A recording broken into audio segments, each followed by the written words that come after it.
napriek tomu, že sú výborné podmienky, stáva, že sa občania nedostanú k tejto excelentnej zdravotnej starostlivosti alebo sa k nej dostanú neskôr.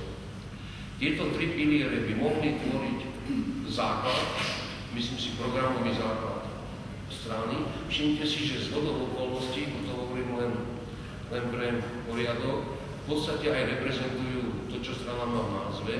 A to je to, čo ma oslovilo, že teda myslím si, že ak bude záujem a budeme viesť diskusie vnútri strany s odborníkmi, ktorých strana má veľa, ako podal pán predseda, je ich tam hodne a ešte prídu určite aj ďalší, ak ich takéto programy oslovia, aby sme teda našli konsenzuálne riešenie, ktoré bude slúžiť občanom Českej republiky. A to je možno vrchol tej politickej misie, zlepšiť činnosť, zlepšiť služby, zlepšiť zdravotníctvo a zlepšiť sociálnu starostlivosť tej časti, ktorá sa nás bezprostredne dotýka pre občanov. To považujem za veľmi zaujímavú výzvu a vzhľadom na šikovnosť českých poskytovateľov vidím aj šancu na reálny úspech týchto troch, i keď možno jednoduchých, ale veľmi ambicióznych programových pilierov, na ktorých by sa takýto moderný program mohol postaviť.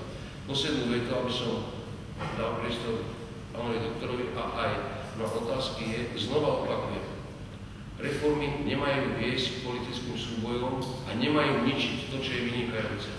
Zmeny, kontinuálne zmeny, majú vylepšiť to, čo je dobré, vylepšiť podľa možnosti do maxima a to, čo nie je úplne dobre funguje alebo je v prevádzke, sa snažiť nejakým spôsobom zastaviť a zlepšiť. Ideálny cieľ, aby ľudia povedali, som spokojný so svojím zdravotníctvom. I keď dobre viete, že takáto veta sa z občana dosť ťažko niekedy získa. Ja vám ďakujem, že ste mali počuť. Děkuji, pane doktoru Zajacovi, prosím. Já naopak připomenu ještě další lékařku, členomolské kandidátky, paní doktorku Chalánkovou. Vrátím se k původnímu slovu pana předsedy, protože to stárnutí populace je skutečně problém větší možná, než si myslíme, není to o klasických chorobách stáří. Je to také o zvýšeném výskytu onkologických onemocnění. Poslední pokroky v medicíně nás přesvědčily o tom, že ty stavy, které byly před 20 lety považovány za beznadějné, dnes jsou velmi nadějné, léčitelné. Ta léčba je velice efektní, benefit pacienta je úžasný, nicméně ta léčba je také velice nákladná a my musíme myslet na to, abychom skutečně obecně řečeno na tuto léčbu měli dostatek finančních prostředků. Proto voláme také po odpovědnosti všech občanů a proto se dovoláváme té míry solidarity u těch, kteří tak nejsou. A samozřejmě musíme si také říct, že každý musí odpovídat za své zdraví a i když nějaké ty preventivní programy a celá prevence je ve společnosti nazírána tak trochu skrz prsty, přesto si myslíme, že tuto záležitost je třeba také posilovat. Zákon o sociálních službách pro mnohé pacienty samozřejmě přinesl nějaký komfort, přinese sebou také zvýšené výdaje státního rozpočtu.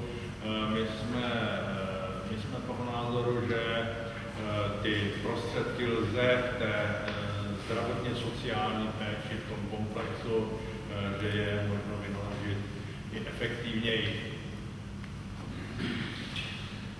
Děkuji, dámy a pánové, teď je prostor pro vaše dotazy. Prosím,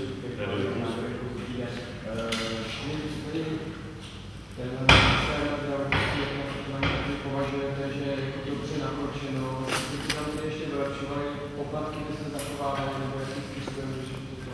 A případně nějaké komerční připojení na standardy, jak to řešili. Je to otázka na vás. Je to otázka na vás, to je náš expert. Ďakujem pekne. Tam sú dve otázky. Otázky sú veľmi dobré, ďakujem za ne, pretože idú priamo do meritu veci. Záťaž poplatkov je skôr politická záležitosť. Stáva sa to vlajkovou loďou tých politikov, ktorí vážia po moci a vážia po svojom štáte. bližšie nebudem definovať, zažívame s nimi vy svoje a my na Slovensku svoje. Je to v poriadku, tieto politické smery sú legitímne a v každom prípade si myslím, že poplatky mali jeden význam aj v Českej republike, nepochybne aj na Slovensku. A to je zase taký bonmot, ktorý poviem. Ľudia si začali uvedomovať, že aj keď zdravotníctvo v súlade s ústavou, či Slovensko alebo Česko je bezplatné, tak nie je zadarmo. To je veľký rozdiel, pretože na to zdravotníctvo sa musia poskladať všetci, hlavne ekonomicky aktívni, treba povedať zamestnávateľe a zamestnanci. Tých 250-300 miliard, ktoré v Českej republike sa alokuje do zdravotníctva, tých 120-130 miliard, ktoré sa alokujú na Slovensku, to sú strašné peniaze. A práve snaha rozumnej vlády alebo rozumných politikov je tieto peniaze čo najefektívnejšie využívať.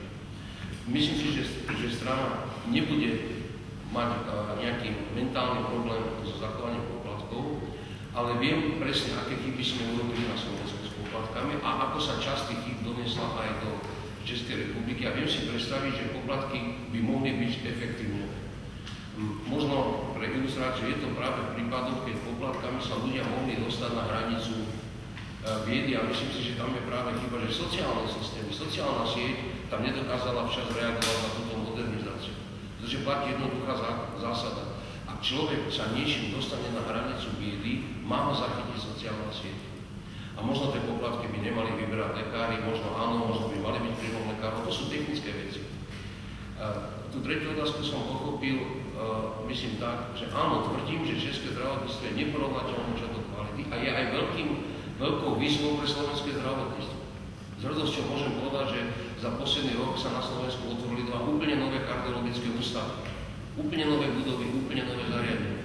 Čo bola trošku ešte teda záležitosť vlády Mikuláša Dzurindu, pretože sme to založili a spustili, ale tá výzva, ten challenge prišiel z Čiech, kde máte kardiologu, ktorý vám môže závidieť skoro každý, ja určite. To znamená, nemôžete nejakými bezhlavými zmenami zničiť to, čo je vynikajúce. Naopak to musíte podporiť. A v tom ten rozdiel, v tom je ten môj pohľad iný, že ja veľmi presne viem povedať, ako by to nemalo byť tam a tam. A viem si predstaviť pri tých komparáciách, povedzme Rumunsko, nedávno som ho navštívil, Maďarsko, Česká republika, Slovenská republika, Poľsko, teda tie tranzitívne krajiny, viem si predstaviť, aké kroky sa tu ani nemajú možnosť sa pripravovať, pretože to poškodí. Na druhej strane aj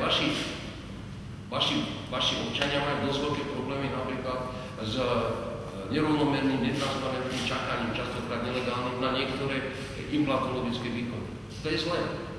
Preci občan je každý si rovný, či prezident, či kdokoľvek. A má rovnaké právo. To znamená, tiež to bude výzva pre politikov, ak už musí mať zdravotníctvo, tak sa listiny nech sú legálne a nech sú transparentné. Aby každý občan vedel, kedy sa k svojej zdravotnej starostlivosti dostane a ako.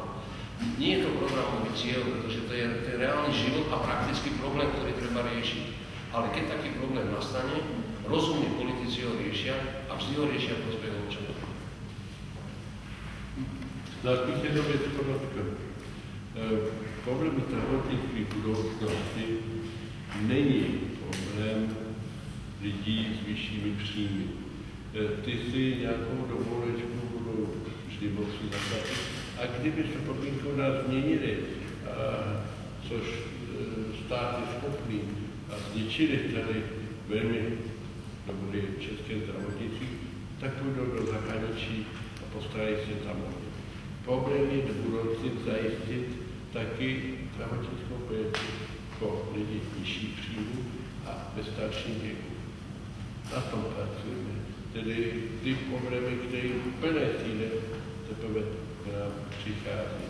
Tedy jak říkám, chcete-li z toho slova, z toho sloganu TOP 09 vychází, tradice zachovat to, co tady máme dobrého a do toho to vysvětlil, vím, vynikající to je, protože to dokonce přiznávají zahraničí.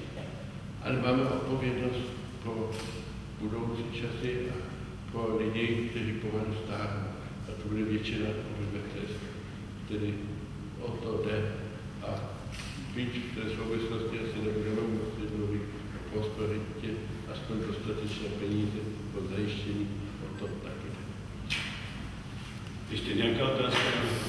Dobrý den, Lucie Vadlichová, zase se chci zeptat pana Zajace.